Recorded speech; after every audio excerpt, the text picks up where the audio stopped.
La Bible dit, tu seras béni dans la ville. Qui n'aime pas être béni dans la ville où tu es? Peuple de Dieu, nous sommes mis dans le monde, chacun sur la face de la terre, afin que le nom de l'Éternel soit glorifié. Alléluia. Et Dieu veut que nous soyons supérieurs et que nous soyons bénis dans nos villes. Nous devons faire la différence. Regardez Abraham avec Abimelech. Abimelech vient vers Abraham dans le livre de Genèse, chapitre 22, venir faire un conclu pour pouvoir faire un traité avec lui. Il dit, je vois la grandeur de ton Dieu. Je vois que Dieu est en train de bénir. Je te vois, tu es puissant. Viens, arrange-toi avec moi, afin qu'un jour, ni toi, ni tes enfants, tu viennes te détourner de mon peuple et de mes enfants. Un roi qui a peur d'un résident dans son pays, d'un étranger. Pourquoi? Parce qu'Abraham marchait dans l'obéissance à la parole de Dieu. Alléluia. Daniel a dit, non, je ne veux pas manger à la table du roi le mec que le roi me donne. Par cette obéissance, Dieu a fait la différence. Il a dit, je ne veux pas me prosterner devant un statut. Et la renommée de Daniel a été tellement annoncée jusqu'à aujourd'hui. Nous programmons encore le merveille de Dieu de Daniel. Alléluia, mes bien-aimés. L'obéissance à la parole de Dieu nous donne la suppose. Comment les mondes vont savoir que nous avons un Dieu vivant? Comment les mondes vont savoir que nous servons un Dieu vivant si nous n'obéissons pas à la parole de Dieu? Mais bien aimé, l'obéissance à la parole de Dieu manifestée par nos actes, par nos comportements, par notre attitude. Quand il nous voit, il voit la gloire de Dieu descendre à nous. Alléluia. Non, arrêtons de manger sur la table de l'ennemi, mais disons stop à tout cela. Alléluia.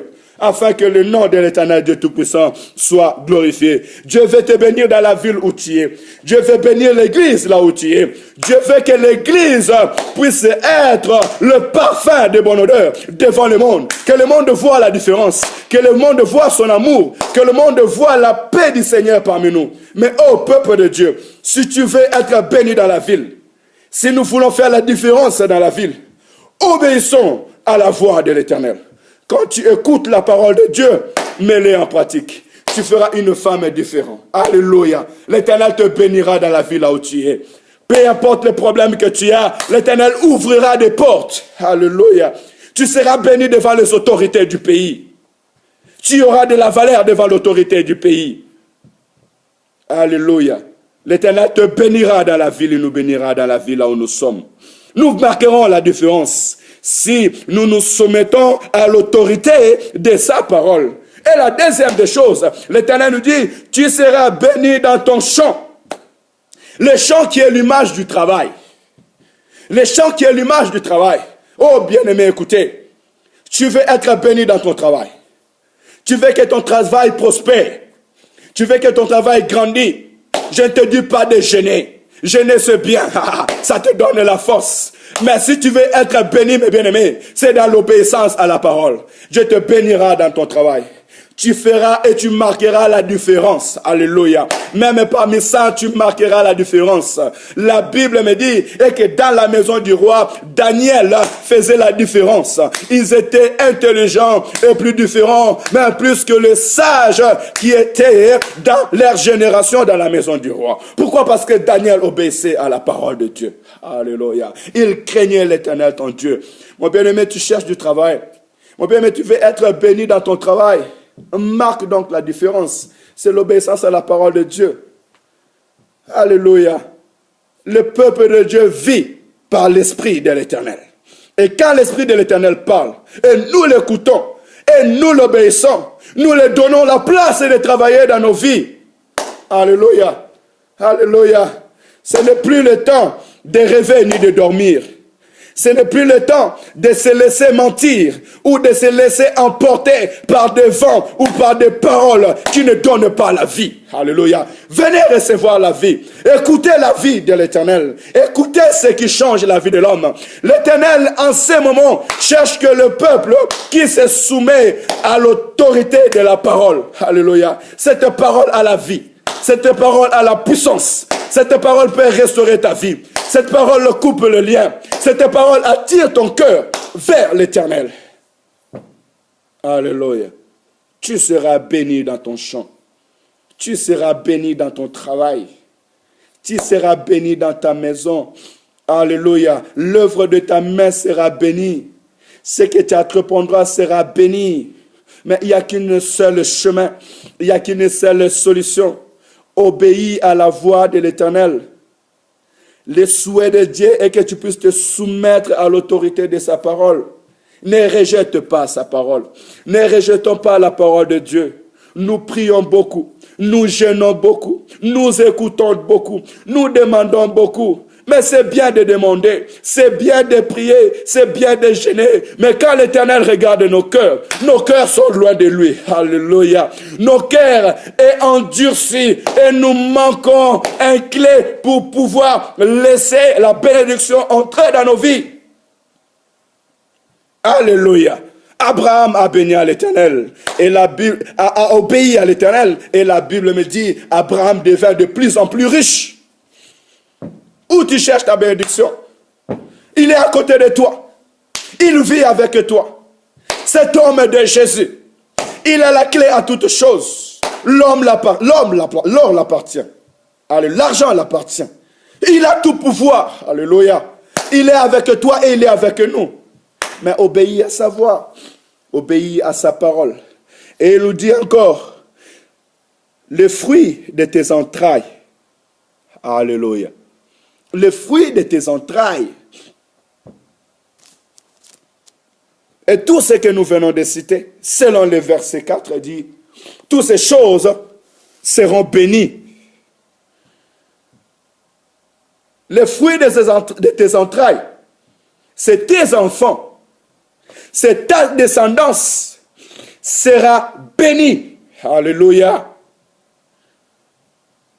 Tous, nous voulons que nos enfants soient bénis. Nous travaillons pour le bien-être de nos enfants, de notre maison. Mais voici la clé. Voici la parole vivante. Que si tu veux que tes enfants soient bénis, tu veux que ta descendance soit bénie, alléluia, soumets-toi à la volonté de Dieu. Enseigne tes enfants la parole de l'Éternel. Amen, comme Joseph et Marie faisaient à l'homme enfant Jésus, qui l'amenait en tout moment dans le lieu saint pour écouter la parole et en tout moment dans toute le fête, afin qu'il soit dans le temple. Amenons nos enfants auprès de l'Éternel. Enseignons nos enfants à apprendre la parole de Dieu. Aimons nos enfants en les amenant auprès du Seigneur, afin que ça soit une génération différente. Et nous, parents, obéissons à la voix de l'Éternel. Soumettons-nous à la parole de Dieu. C'est une manière de notre part de transmettre la bénédiction de l'Éternel à la vie de nos enfants. Alléluia. Qu'ils apprennent à prier, qu'ils te voient prier, qu'ils apprennent à venir chercher la face de l'Éternel. Qu'ils apprennent par toi qu'il y a un Dieu dans le ciel, un Père qui les aime, que tu sois là ou pas. Ils ont un papa chéri, un papa qui les aime. Avant même qu'ils soient nés, il s'est donné pour eux dans leur vie. Et c'est lui qui marchera tous les jours avec eux. Israël voyait Moïse. Israël a vu Josué. Mais Israël avait besoin de rester dans l'obéissance à la parole de Dieu, mes bien-aimés. Ce qui monte dans mon cœur, c'est ce qui est monté dans le cœur de l'homme de Dieu, Moïse. 40 ans avec ce peuple, il vit que ce peuple doit comprendre une chose. Ils sont un peuple élu de Dieu. Dieu les a choisis afin de leur donner ses commandements, afin de leur donner sa parole, afin qu'ils puissent marcher selon l'obéissance à toutes ces inscriptions. Peuple de Dieu, notre richesse, c'est la parole de Dieu. Notre richesse, c'est l'homme de Jésus. C'est lui qui rejette la parole. Il rejette sa bénédiction. C'est lui qui rejette les prescriptions. Il rejette sa bénédiction. Mais tu viens à l'église. Tu veux que Dieu te montre les choses cachées. Mais quand Dieu te dit, viens, arrête le mensonge. Arrête la fornication. Arrête l'impudicité. Arrête le vol. Tu dis non, non, non, non. Mais ce pasteur, qu'est-ce qu'il veut me montrer? Mais cet homme, qu'est-ce qu'il veut me dire? Est-ce que Dieu lui parle seulement, il ne me parle pas? Mais bien, tu as cherché la face de l'Éternel. Tu as voulu que Dieu te montre le chemin qu'il faut faire. Tu as voulu que Dieu t'instruise. Mais à l'instant où Dieu utilise son serviteur pour venir t'apporter la parole de vie, Quand tu rejettes cette parole, tu rejettes la parole de Dieu. Tu rejettes Dieu lui-même. Tu rejettes ta bénédiction.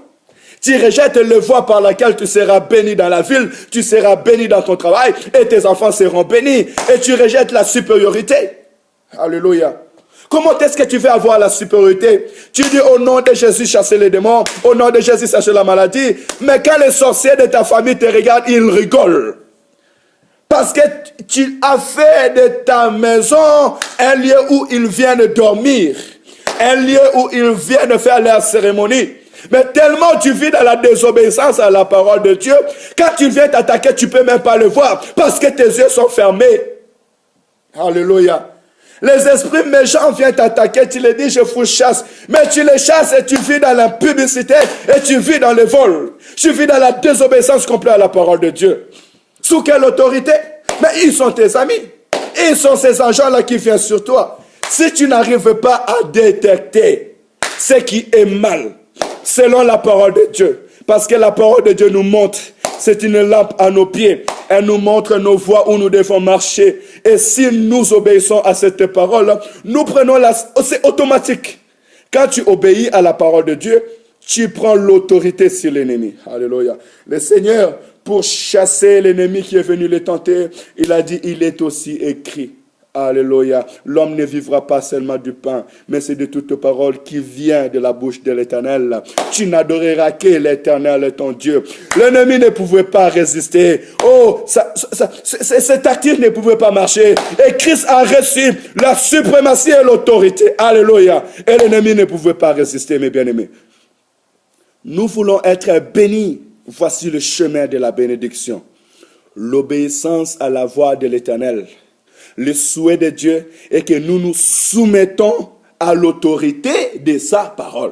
Obéir à Dieu, c'est se soumettre, obéir à la parole et à la voix de Dieu, c'est se soumettre à l'autorité de sa parole. À ce que sa parole dit. Alléluia. L'ensemble de cette voix que tu écoutes aujourd'hui t'amène, peuple de Dieu, t'attire, peuple de Dieu, à se soumettre à la parole de Dieu. Et c'est une voie pour la bénédiction de tout un peuple. Israël avait besoin d'un pays. Israël avait besoin d'une terre. Israël avait besoin de la terre où coulait le lait et le miel. Israël avait besoin que ses enfants soient bénis, mes bien-aimés. Oh, la richesse et leur force. Moïse leur a transmis en disant, c'est l'obéissance à la voix de l'Éternel. Moi, toi, tous ensemble, peuple de Dieu, que nous soyons en Afrique, aux États-Unis, en Europe, en Australie, partout sur la face de la terre où Dieu nous a mis, pour que nous puissions avoir la supériorité devant toutes les autres nations. La parole de Dieu nous dit, obéissons et soyons soumis à l'autorité de la parole de Dieu. Alléluia. Quand tu vas à l'église, tu reçois, mets en pratique. Alléluia. Et regarde Dieu agir dans ta vie. Nous voulons être bénis dans la ville où nous sommes. Parce que nous sommes un peuple qui, quand nous marchons, nous devons marcher comme Josué l'avançait. La Bible me dit, quand Josué avançait avec le peuple de Dieu, Jéricho s'est barricadé, Jéricho s'est enfermé, parce qu'ils avaient peur. Il y avait un peuple qui vient avec l'autorité de Dieu. Ce peuple, quand il marche, les nations prennent peur. Alléluia. Mais où est la suprématie de l'Église aujourd'hui? Où est l'autorité dans l'Église, dans nos pays? Pourquoi les responsables de nos pays ne viennent plus nous chercher? Le maire de la ville, le préfet de la ville, pourquoi il ne vient pas nous chercher? Où est partie l'autorité de l'Église, peuple de Dieu? Où est partie l'autorité des hommes de Dieu? Dans la ville où tu es, le préfet doit entendre, le maire doit entendre, le directeur doit entendre que Jésus-Christ a guéri. Qu'il y a quelqu'un qui prêche la bonne nouvelle. Mais chaque dimanche, il rassemble un homme. Quand Jésus-Christ marche dans la ville, les gens quittent, la foule quitte.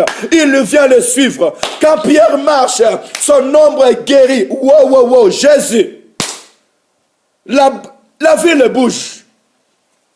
Les officiers romains vont le chercher. Alléluia. En lui appelant Seigneur. Alléluia. Il vient chercher la solution. Mais quand est-ce que nous serons bénis dans la ville si nous n'obéissons pas à la voix de l'Éternel? Et homme de Dieu, pasteur, prédicateur, évangéliste.